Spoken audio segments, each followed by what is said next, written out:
Bueno, ahora nos toca presentar a Rubén Ángel. Es psicólogo organizacional con maestría en administración de empresas y con más de 25 años en el mundo de la gestión del talento humano y personas en sectores como educación, consultoría, alimentos y bebidas, también en el sector farmacéutico.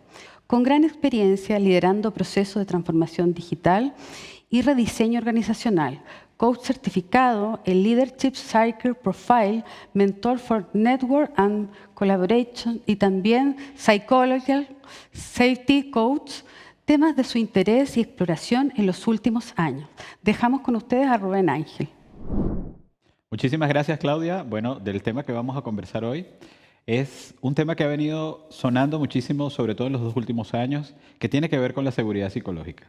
Y de lo que vamos es cómo la seguridad psicológica puede ser una fuente para el bienestar. Entonces, fíjense, yo quiero comenzar mencionando lo siguiente. Ha habido un cambio de paradigma con relación a la preocupación que han tenido las organizaciones y la sociedad sobre los trabajadores dentro de ellas.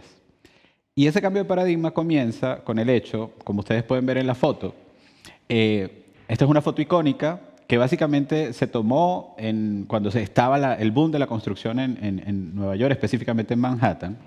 Y ahí el foco fundamental era la seguridad centrada en el cuerpo, la seguridad centrada en la preocupación de que las personas no sufrieran accidentes. Por eso, de hecho, si ustedes revisan algo sobre esta foto de Manhattan, van a encontrar una polémica importante porque obviamente es una foto de alto riesgo. ¿Qué ha venido pasando, yo diría, a finales del siglo XX y parte de lo que es el siglo XXI? Que nos hemos centrado ahora a pensar en la seguridad que se complementa también en el aspecto psico-socio-emocional. Es una realidad que ese aspecto forma parte integral de esa forma como interactúa el trabajador de hoy día con las organizaciones. ¿Cómo se aceleró ese cambio?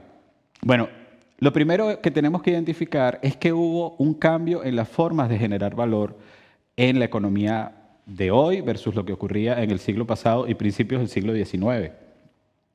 Se aceleró el entorno en el cual la competitividad entre las organizaciones se basa no solo en lo que se produce, sino en la velocidad con la cual ésta opera. Las organizaciones que aparecen y desaparecen en entornos y en ciclos mucho más cortos, es el otro aspecto que también hay que considerar. La innovación es exponencial y eso marca una capacidad diferenciadora. Es decir, no se trata solo con que des con un producto o un servicio, sino con qué rapidez tienes tú como organización para que ese servicio se adecue y se adapte a una demanda que tienen los clientes y consumidores que es mucho más cambiante y mucho más rápida en sus formas de expresarse. Y otro elemento importante tiene que ver con el hecho de, y ahí está el desafío para las áreas de recursos humanos en general y para toda la gestión de la organización, que tiene que ver con cómo se gestiona ese capital social. No solo se trata de el valor y el talento que tiene cada persona, sino cómo nosotros, la manera como generemos una huella única en cada organización, eso puede convertirse en una fuente de valor. Y eso está reconocido hoy día. Y por supuesto tenemos que mencionar otro elemento que aceleró la reflexión sobre la seguridad psicológica, que tiene que ver con nuestro gran amigo, el COVID-19. La pandemia nos obligó a encerrarnos en la casa, nos obligó a pensar en nosotros mismos, nos obligó a vivir con la incertidumbre y eso generó todo un boom de preocupaciones y de hitos asociados a las condiciones psicológicas de cada uno en sus hogares. Pero de ahí entonces viene considerar hoy la seguridad psicológica no solo como un concepto, que todos estamos mencionando y estamos viendo cada vez más en distintos aspectos, en distintas áreas, en distintos foros, sino verlo realmente como una disciplina que permite mantener un equilibrio y una relación distinta entre las organizaciones y las personas que se vinculan con ellas, desde todo punto de vista. Mucho de lo que vamos a estar hablando acá está basado en los trabajos que ha venido desarrollando Timothy Clark y el equipo de Leader Factor, con el cual he venido trabajando desde hace un par de años y bueno, más recientemente pues completé el proceso de certificación para servir como asesor, coach en el proceso de reflexionar, ayudar a las organizaciones a dimensionar su proceso de avanzar en el tema de seguridad psicológica. Y Timothy Clark tiene una definición que a mí me gusta mucho por lo simple y poderosa e impactante que es. Para él, la seguridad psicológica consiste en un entorno que recompensa la vulnerabilidad.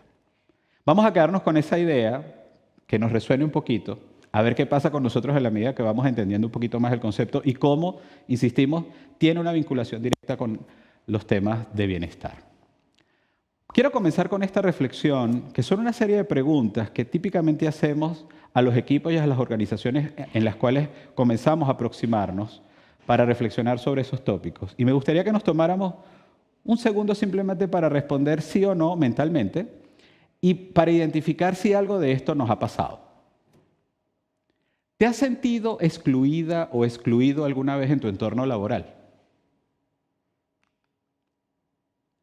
¿Has sentido alguna vez algún tipo de temor al hacer una pregunta en tu entorno laboral, cuando tienes una duda? ¿Has optado por permanecer en silencio aun cuando sabías la respuesta a algún problema? ¿Has vivido esa situación? En el entorno laboral, ¿alguna vez te ha pasado que te quitaron el crédito por algo que habías hecho o logrado? No te lo reconocieron.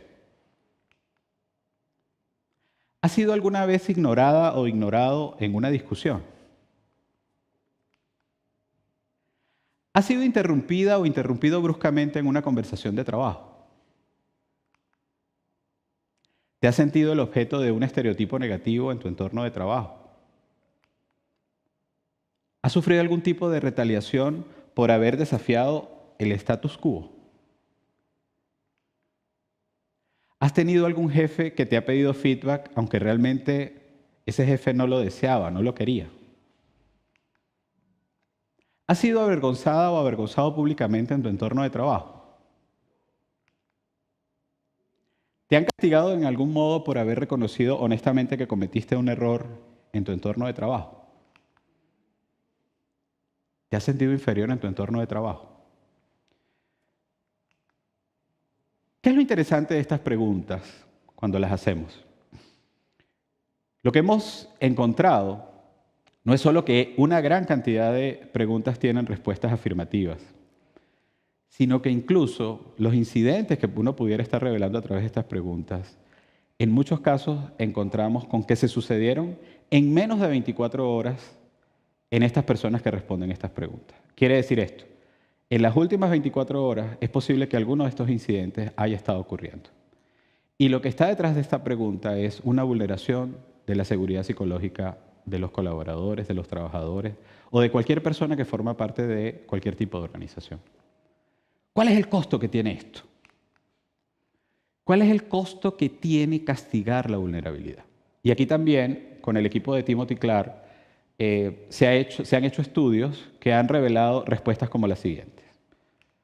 Nos hemos dado cuenta que 48% de la gente manifiesta disminuir su esfuerzo en el trabajo después de un incidente asociado a la vulneración de su seguridad psicológica.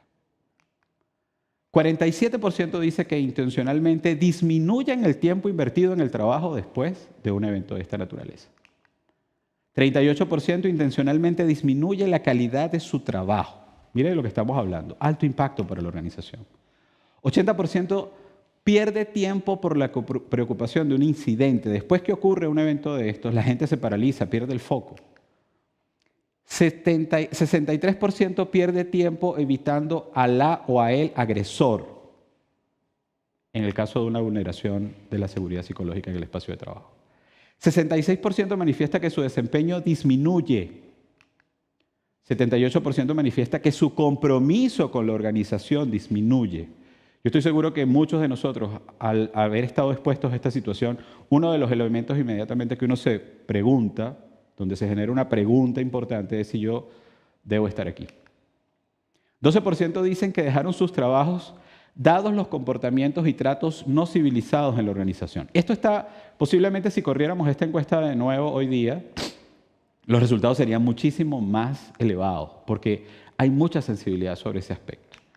Y finalmente, cosa no menor, 25% admitió trasladar esta frustración, la frustración que le generan estos eventos, hacia los clientes. Es decir, un alto impacto incluso con terceros implicados.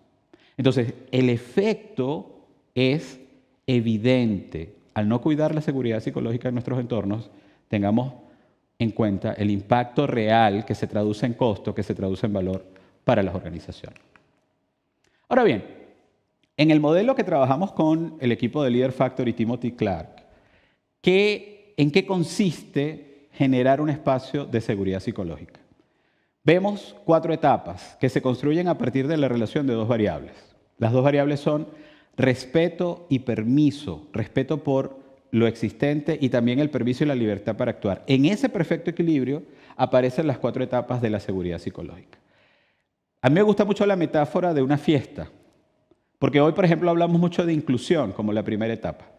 Inclusión significa aceptar al otro, invitar a la gente a tu fiesta, indistintamente de cómo sea y de quién sea, tener la apertura para aceptar a la gente a tu fiesta. Pero después en la fiesta es posible que algunos de los que vengan no saben bailar todas las canciones que se ponen. Entonces tenemos que buscar un espacio para asegurar el aprendizaje de esas personas para que se sientan mejor en tu fiesta. Pero después que saben bailar, hay que poner la música para que todos bailen y participen. Y después que ya saben bailar, viene el destino final de la seguridad psicológica, que es que aquellos que invitaste a tu fiesta tengan la libertad y la oportunidad de definir la fiesta que quieren. Miren lo que estamos diciendo. Y esto, como veremos ahorita, es quizás la etapa más desarrollada, pero para generar innovación no basta solo con la inclusión. Tenemos que llegar aquí, al lugar donde las personas se sienten en la oportunidad real de aportar. En seguridad psicológica, en términos de seguridad para la inclusión, ¿en qué consiste esto? Buscamos un espacio donde aceptamos de corazón al otro. El otro vale porque existe, indistintamente del cargo que tiene, indistintamente de la posición que ocupa, indistintamente de su orientación sexual, indistintamente de su clase social, indistintamente de lo que estudió. La persona existe y porque existe tiene valor en este mundo. Y esa es una reflexión profunda para cada uno de nosotros. Que en cada contacto yo tenga la oportunidad de ofrecer, aunque suene muy romántico, mi corazón abierto para que el otro se sienta bien recibido. Y ese es un derecho humano fundamental. Entonces, si tu organización realmente quiere lidiar por este camino de la seguridad psicológica, eso es una pregunta fundamental. La aceptación genuina, no por moda. La aceptación que nace y que se manifiesta en cada conexión que tengo con cada persona. Es el derecho a valorar, reconocer y proteger las diferencias que existen, porque siempre habrán diferencias. El punto no es solo aceptarlas, es valorarlas, es reconocerlas y protegerlas, porque ahí está la gran oportunidad. Entonces, basado en ese principio básico, porque es la primera etapa de la seguridad psicológica, podemos entonces seguir avanzando a lo siguiente. La seguridad para aprender, que nace del supuesto de que todos tenemos en general, la mayoría de nosotros, estamos orientados a buscar cómo crecer, cómo ser mejores, cómo aprender más cosas. Desde el niño que aprende a caminar, es un proceso evolutivo. Entender que ese proceso de aprendizaje es un proceso de aprendizaje que no solo tiene lo cognitivo, que también tiene lo emocional. Y acompañar ese proceso en ambientes, en entornos donde el aprendizaje ocurre de esa manera. Entonces la pregunta siempre es, ¿cómo se sucede el aprendizaje en tu organización? ¿Cómo recibes a los nuevos? A mí me fascina ver esos rituales de cuando llega el nuevo. Aprende por tu cuenta, a mí también me tocó. Busca la manera, averigua y consigue. Bueno, esa es una forma de aprendizaje, por cierto no muy segura, versus la otra donde de verdad se expande la posibilidad de que la persona se adecue, se adapte y conozca. Y entendamos que los errores en el proceso de aprendizaje van a ocurrir, pero tenemos que aprender a dividir el error del aprendizaje, darle un espacio al error para poder avanzar. Seguridad para contribuir. Se satisface la necesidad humana básica de aportar y hacer diferencia. Se reconoce el esfuerzo, el aporte del otro. Y en la medida que la persona va contribuyendo, se genera mayor autonomía. ¿Qué pasa en tu organización cuando te toca contribuir con alguien? ¿Qué pasa cuando la persona no contribuye como se espera? ¿Cómo se reconoce la contribución? Y finalmente, la seguridad para desafiar. Este es el nivel más alto donde la persona se pone en riesgo y parte de un supuesto. Todos estamos aquí para transformar el entorno donde vivimos, para hacerlo mejor. En esa misma medida, en la medida que sube el desafío del status quo, se va a generar mayor fricción social. Y de lo que se trata es cómo disminuimos la fricción social e incrementamos la fricción intelectual para que la innovación aparezca. ¿Cómo se sucede eso en tu organización? Estas, digamos, son las 4 etapas del proceso y yo solo quiero dejar unas ideas finales. Primero, los líderes somos responsables de la arquitectura cultural de las organizaciones donde estamos. Nosotros diseñamos esos espacios responsablemente y lo ideal es que lo hagamos con conciencia y con un sentido de propósito. Para definir y crear un espacio de seguridad psicológica, cada interacción cuenta, desde saludar, desde cómo lidio en cada conversación, desde cómo interactúo en cada momento. Cada interacción entre todos los que forman parte del sistema cuenta. Hoy la seguridad psicológica se ha convertido en un elemento clave para atraer gente, pero también para que la gente decida quedarse o no contigo en la organización. Estudios recientes han demostrado que la seguridad psicológica antecede al compromiso y son una fuente de bienestar. Por eso estamos hablando de esto aquí hoy. Y por último, miren, con un sentido de propósito y con criterio podemos aprender a construir espacios más seguros. Y la tesis del aprendizaje que supone este modelo es: practica hasta que creas. Estoy seguro que con lo que hemos mostrado acá, la idea de la seguridad psicológica seguramente se entiende y se acepta racionalmente aquí. ¿Cómo hacemos para que llegue aquí? Esa es la pregunta. Y la respuesta para eso es: comienza a evaluar tus interacciones, comienza a generar espacios en los cuales las personas se sientan más seguras, comienza a fomentar conversaciones que realmente tengan la posibilidad para que el otro no sufra por el costo de ser él mismo o ella misma y pueda estar sintiéndose a gusto en la organización, aportando, generando cambios, generando innovación y por lo tanto cambiando el mundo que queremos. Bueno, muchísimas gracias. Acá dejo unas referencias finales que permitieron estructurar esta conversación y por supuesto a la orden para cualquier aclaratoria, duda o conversación. Muchísimas gracias.